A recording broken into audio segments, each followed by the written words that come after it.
Dis sink of swem hierdie week in diepe waters en is wel Bianca wat die golwe maak. Die Baba-drama druk harder as ooit en Gys, hy kan net nie wen nie. Kom ons kyk wat voorlê van 28 tot 31 Julie 2025. Maandag 28 Julie. Bianca bring moeilikheid saam waar sy ook al gaan.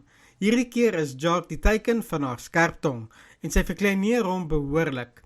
Iets sê vir my Bianca se storielyn gaan dalk dodelik eindig. Hou gerus dop vir my voorspellingsvideo wat binnekort op die kanaal verskyn. Ek bespreek presies wat ek vermoed oor Bianca se toekoms. Intussen weeg Letty en Henry hul opsies met die baba op. Kan hulle dalk uiteindelik kry waarna hulle so lank smag? Dan is daar 'n konfrontasie, maar tussen wie? Daar's soveel spelers op die bord, dit kan letterlik enigiemand wees. Dinsdag 29 Julie. Gys is weer op die oorlogspad. Niks niets nie. Maar hierdie keer stel Bianca 'n ander taktiek voor.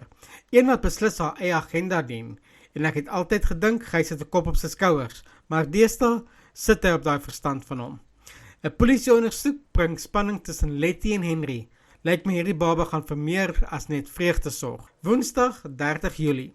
Jacques en Rousseau is duidelik bekommerd oor wat voorlê en kan jy hulle blameer? Veral nie met Gys wat sy testament verander het en allerlei vreemde besluite maak nie. Die baba-situasie ontstel mense en het voel of daar nog drama op pad is. En dan nog 'n terugslag vir Gys. Dis asof niks vir hom uitwerk nie. Maar wat verwag jy as jy met iemand soos Bianca trou? Elke keuse het gevolge. Donderdag 31 Julie. Die maatskaplike werker wil weer met Letty en Henry gesels, maar hulle is duidelik gespanne oor hierdie besoek. Ek hoop werklik dinge werk vir hulle uit.